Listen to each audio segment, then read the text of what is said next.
Hello guys, welcome on our YouTube channel. So guys, आज जो हम अपने इस चैनल पे टॉपिक शुरू करने जा रहे हैं, वो जो टॉपिक रिलेट करता है that detail relates with the macro economics. Macro economics का एक बहुत ही इंपॉर्टेंट टॉपिक है that is investment multiplier and it's working.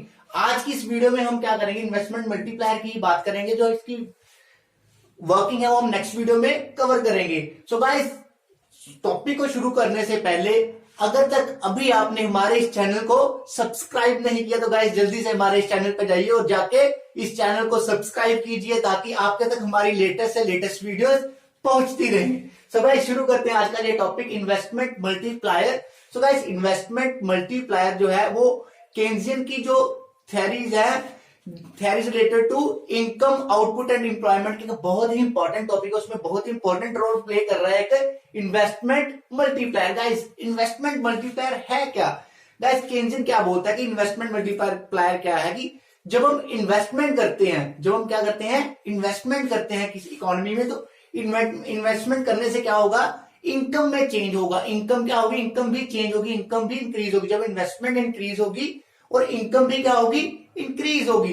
But जो इन्वेस्टमेंट इंक्रीज होती है उसके कंपेयर इनकम जो है वो मल्टीपल टाइम्स इंक्रीज होती है। अगर इन्वेस्टमेंट मान लो 10 रुपए इंक्रीज की है तो इनकम हो सकता है 20, 30, 40 या 50, मतलब multiple times, 2 time, 3 time, 4 times या मोर देन की ज्यादा टाइम इंक्रीज होगी। सो वो सारी जो चीजें हम क्या कहां से सीखेंगे, दैट इज इन्वेस्टमेंट मल्टीप्लायर। मतलब कि इन्वेस्टमेंट के चेंज होने से कितने टाइम्स इनकम चेंज हो रही है। अगर इन्वेस्टमेंट 1 टाइम मतलब 10 रुपीज चेंज हो रही है तो इनकम 20 हो रही है, 30 मतलब 2 टाइम्स या 3 टाइम चेंज हो रही है, that is known as investment multiplier. So guys, investment multiplier को हमेशा हम के से डोनेट करेंगे और इसका फॉर्मूला है that is Y stands for the income and I for the investment।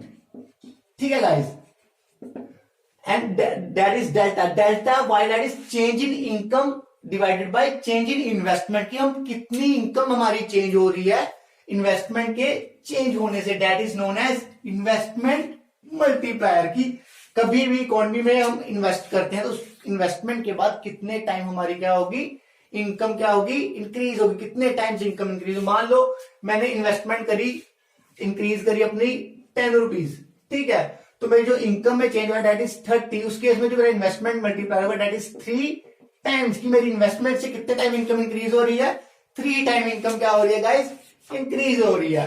So guys, उसके बाद एक बहुत ही इंपॉर्टेंट टॉपिक है दैट इज मोस्टली पेपर्स में छोटे क्वेश्चंस पे आएंगे ही आएंगे, relationship between multiplier and MPC, that is marginal propensity to consume. कि हम अपनी इनकम का कितना हिस्सा क्या कर रहे हैं, कंज्यूम कर रहे हैं। So guys, APC that is average propensity to consume, MPC is marginal propensity to consume. So guys, इसका फार्मूला एवरेज, एपीसी का जो फार्मूला था एवरेज प्रोपेंसिटी टू कंज्यूम, वो सिंपली था कंजम्पशन डिवाइड बाय इनकम। की इनकम की वजह से हमारी कंजम्पशन कितनी है।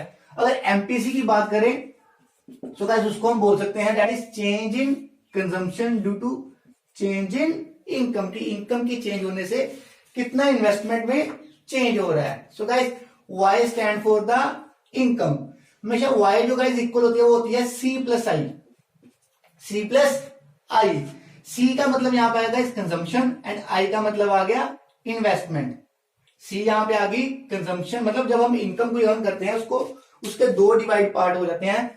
आधा पैसा हम कंज्यूम कर रहे हैं, आधा पैसा क्या कर रहे हैं, इन्वेस्ट कर रहे हैं। सो गाइस, यहां दैट मींस की जो डेल्टा वाई है, मतलब चेंज इन इनकम भी किसके इक्वल होगी, change in consumption plus change in investment. हमने क्या किया, साथ में साथ डेल्टा, मतलब अगर इनकम चेंज हो रही है तो उसके साथ कंजम्पशन भी चेंज होगी और उसके साथ क्या होगी, इन्वेस्टमेंट भी चेंज होगी।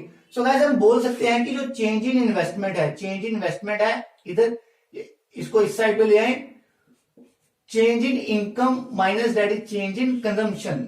सो गाइस, ये चीज याद रखना, हमने क्या किया है, ये जो इन्वेस्टमेंट इसको यही रहने दिया है, कंजम्पशन इधर पॉजिटिव, इधर आगे क्या हो गई, नेगेटिव होगी। मतलब change in investment which is equal to change in income minus change in consumption. हमारी वो इन्वेस्टमेंट की, चेंज इन इन्वेस्टमेंट की क्या आ जाएगी, वैल्यू आ जाएगी गाइस।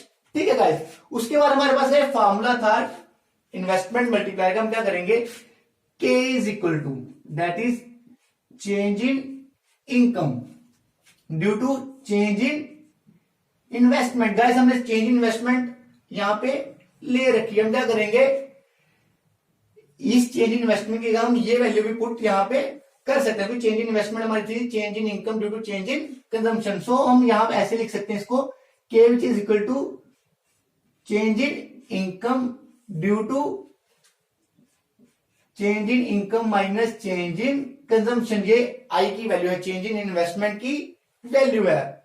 सो गाइस हम क्या करते हैं इस सारी जितनी भी इक्वेशन हमारी बनी है इसको हम डिवाइड कर दें, divided with change in income. Change in income के साथ क्या करते हैं इसको डिवाइड कर देते, क्या होगा के विच इज इक्वल टू हमारा आ जाएगा ये चेंज इन इनकम थी divide by change in income.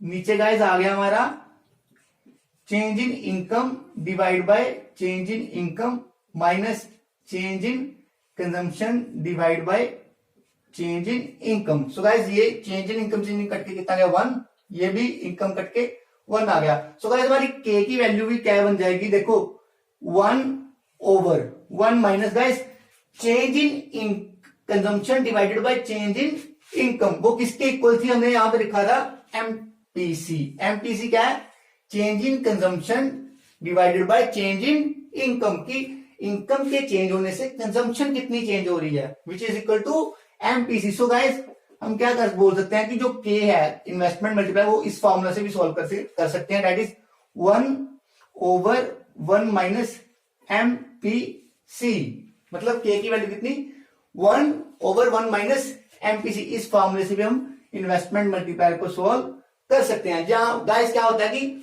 जो 1 माइनस एमपीसी होता है that is equal to MPS, marginal propensity to save, कि हम जितना पार्ट कंज्यूम कर रहे हैं जो उसका बाकी बचा पार्ट वो हम क्या कर रहे हैं सेव कर रहे हैं। तो हम के को इस फॉर्मूले से भी कैलकुलेट कर सकते हैं मल्टीप्लायर को, दैट इज 1/1 माइनस एमपीसी किसके इक्वल था एमपीएस की, that is marginal propensity to save. So guys ये 3 फॉर्मूला से हम क्या कर सकते हैं मल्टीप्लायर को कैलकुलेट कर सकते हैं।